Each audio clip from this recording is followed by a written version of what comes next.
Masa sih?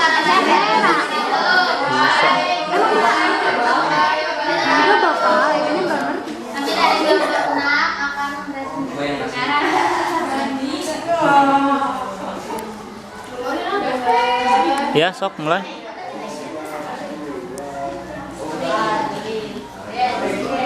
Yang pertama yaitu cek akan dijelaskan oleh Tiara Febriani.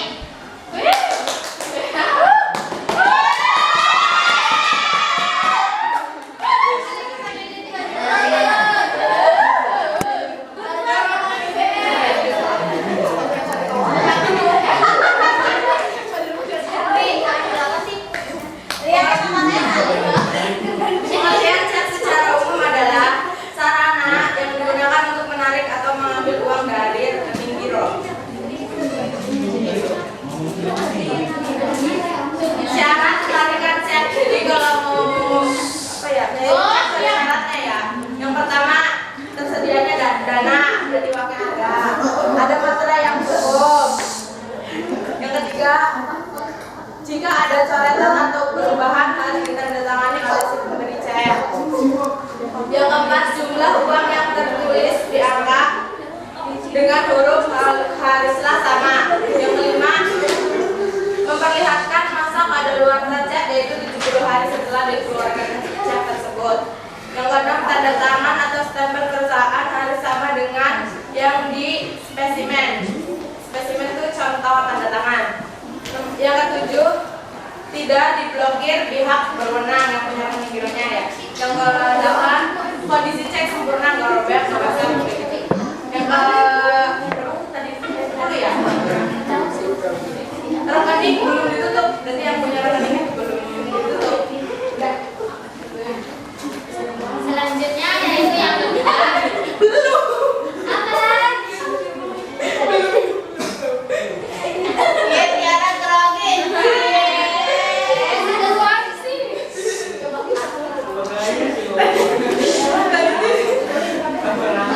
Tadi itu syarat ya, syarat. Sekarang ciri-ciri cek. Yang pertama, cek atas nama. Yang kedua, dengar ini, cek atas tunjuk. Yang ketiga, cek silang. Yang keempat, cek mundur. Yang kelima, cek kosong.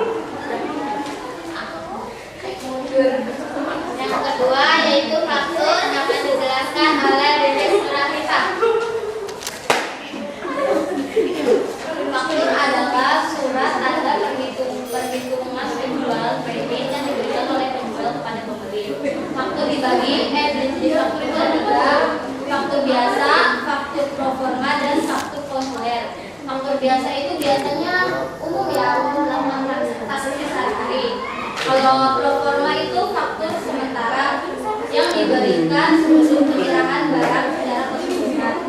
Faktur konsuler, faktur khusus yang digunakan untuk melakukan perdagangan luar negeri atau ekspor impor, biasanya perdagangan yang besar-besar. Yang ketiga yaitu kwitansi. Kwitansi adalah tanda bukti pembayaran uang yang dibuat dan ditandatangani oleh pihak penerima dari pihak yang memberikan uang dalam jumlah uang tertentu. Kwitansi biasanya di bukti materai, tapi banyak juga yang tidak memakai materai.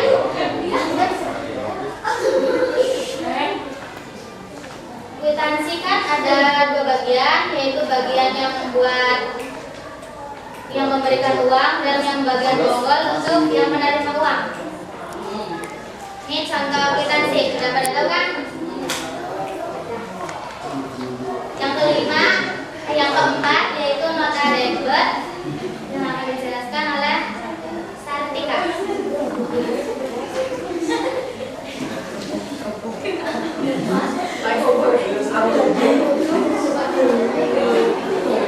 Nota debit adalah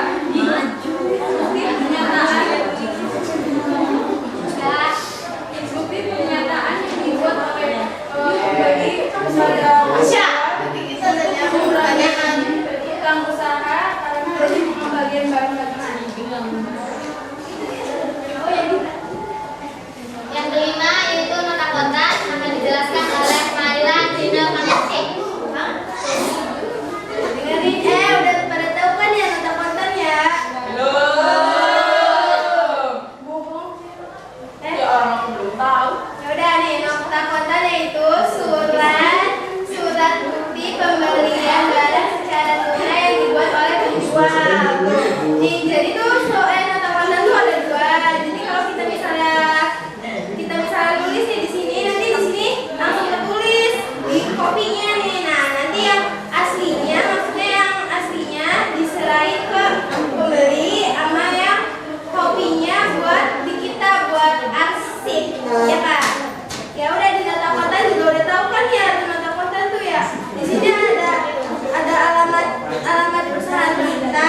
barang. Iya, ya udah lanjutin.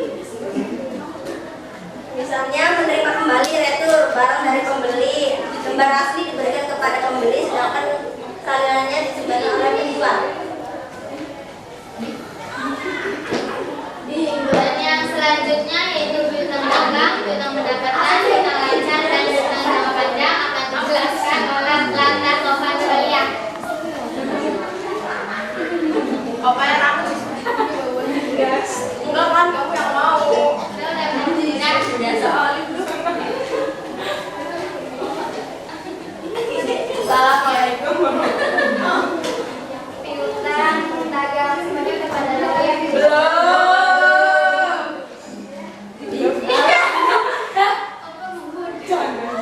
Piutang kan tagihan, jadi piutang dagang itu tagihan yang terdiri dari transaksi penjualan barang atau jasa. Biasanya secara kredit. Biasanya ada termin, tahu termin? Ya. Termin itu syarat pembayaran yang misalnya 20 itu namanya termin ya. Jadi kasih tahu juga kan? Ya. Oke. Jurnal piutang dagang itu piutang dagang di debit dan penjualannya di kredit. Sudah pada tahu ya alasannya. Selanjutnya piutang pendapatan. Piutang pendapatan itu pendapatan yang sudah terjadi tetapi belum diterima, atau bisa juga pendapatan yang masih harus diterima. Ya, terus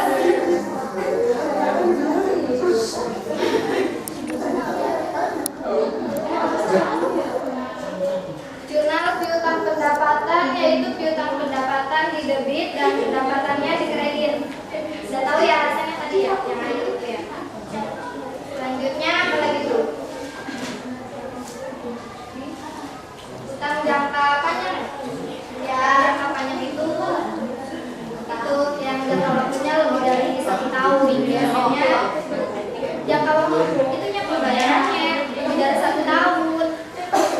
Biasanya kalau misalkan di dealer motor gitu ya, kan kalau kredit motor, kita kredit motor itu kan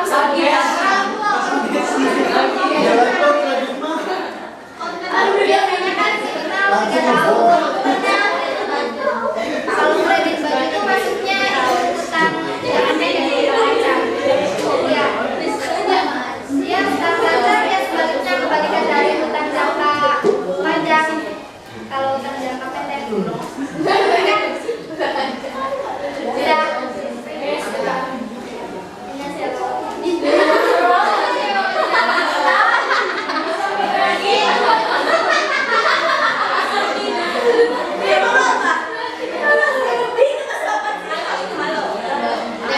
sekarang membuka sesi pertanyaan, kami hanya menyiapkan 2 pertanyaan. Ya,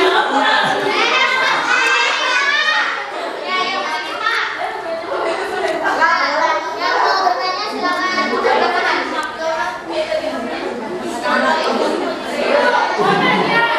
Ini aku sih.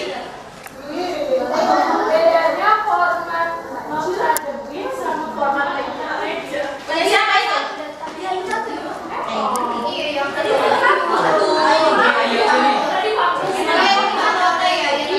Iya, yang mana? Tadi yang mana? Aku milih Hasna. Indri.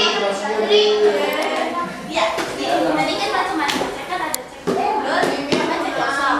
Itu tuh bedanya apa? Terus kayak gimana tuh? Apa tuh penggunaannya? Satu lagi boleh bagi Sudah boleh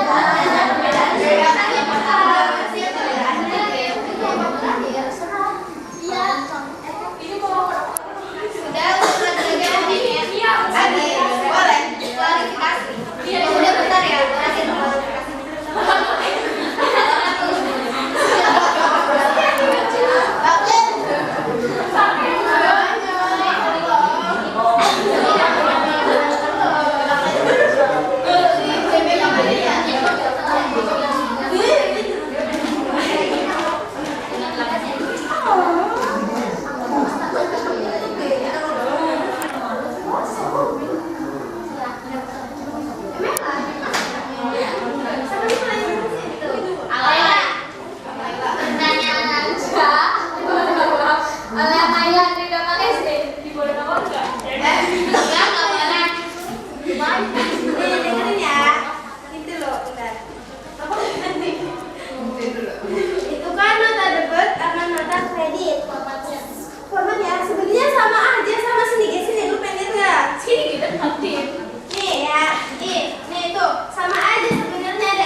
nolnya beda. Enggak.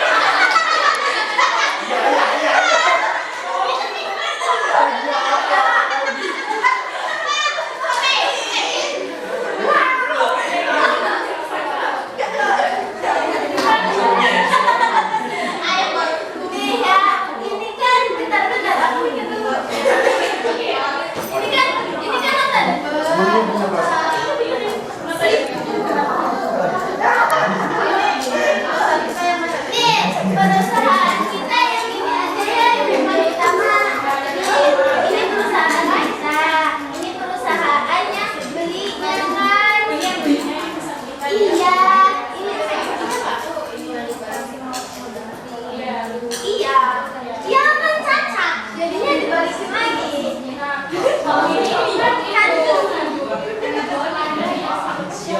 Iya kan, kitanya beli kan ini yang pembelinya di sini.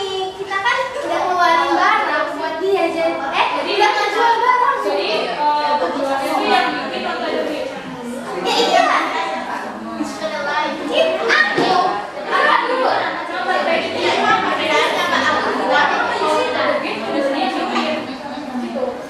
Bukan pembeli yang bikin. Iya ya, bukan kita.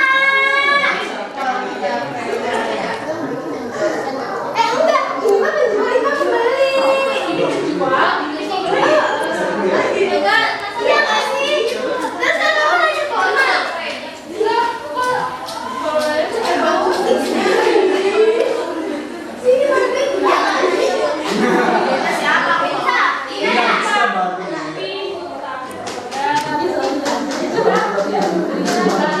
Iya, dia beli ke kita. Dia hutang ke aku. Dia membeli sama sih. Iya, dia kembaliin kita nanti. Dia nih, ini perusahaan aku. Dia beli nih, dia beli. Nah, dia beli. Aku spesifikasi di sini. Ya, ini apa sih? Ini salah bu. Nih, ini apa? Nih, ini kan kita perusahaan kita. Ini pembelinya. Nah, ini spesifikasi barangnya. Nah, pas udah dikirim teh ada ini, ada cacat. Nah, jadi dibalikin lagi, dibalikin lagi. Dia bikin surat cerita kan? Iya, gitu.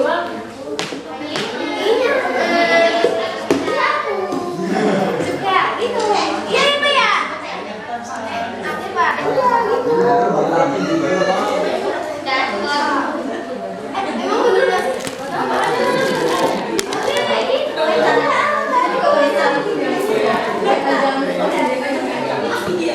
Ini tuh beda, berarti tuh ini juga ada sama.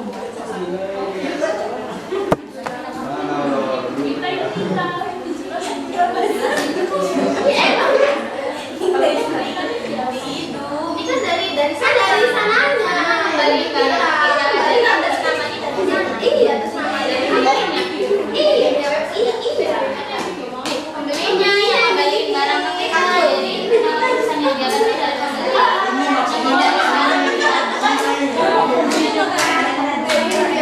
jalannya dari Individu kayak gitu. ya mungkin itu secara kekeluargaan ya. Ya Pak.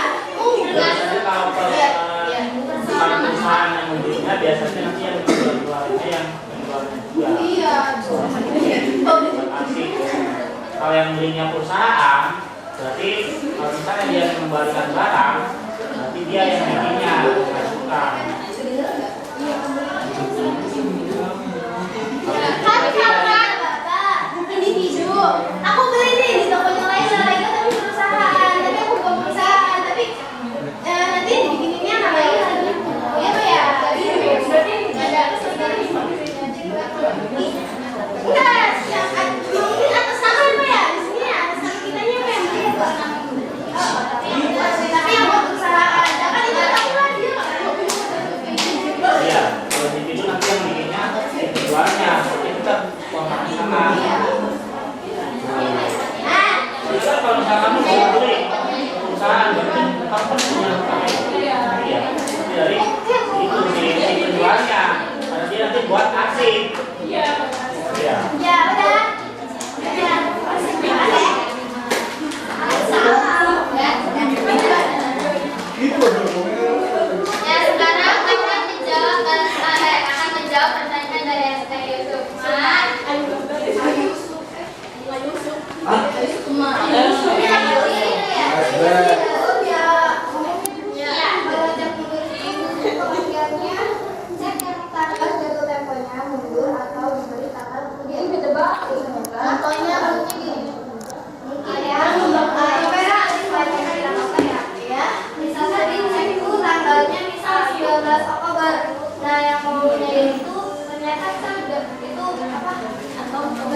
bisa kenapa?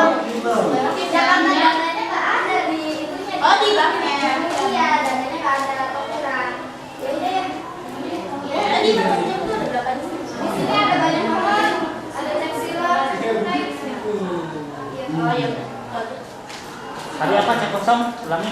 Cek kosong tuh cek yang saat dicairkan, yang saat dicairkan dananya kurang atau nggak ada dananya.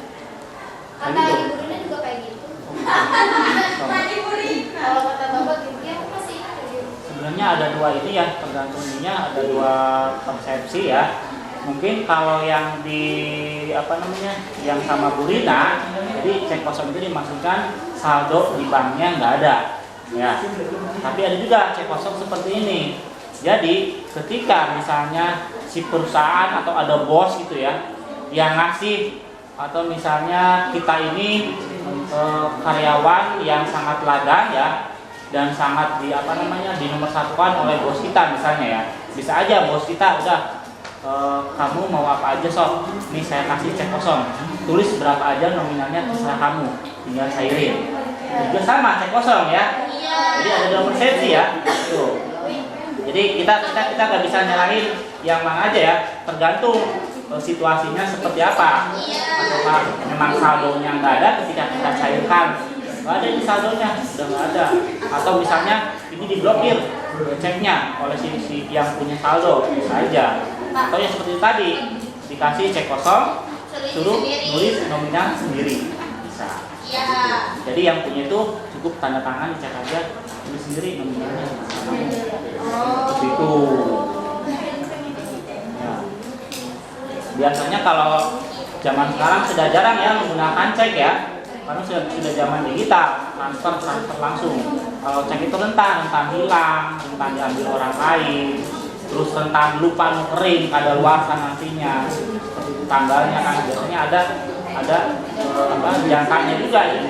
Beda-beda kan, tapi cek juga banyak ya, tergantung ceknya seperti apa, tapi jarang digunakan karena semakin maju modern ya. Oke, seperti itu ya. Lanjut.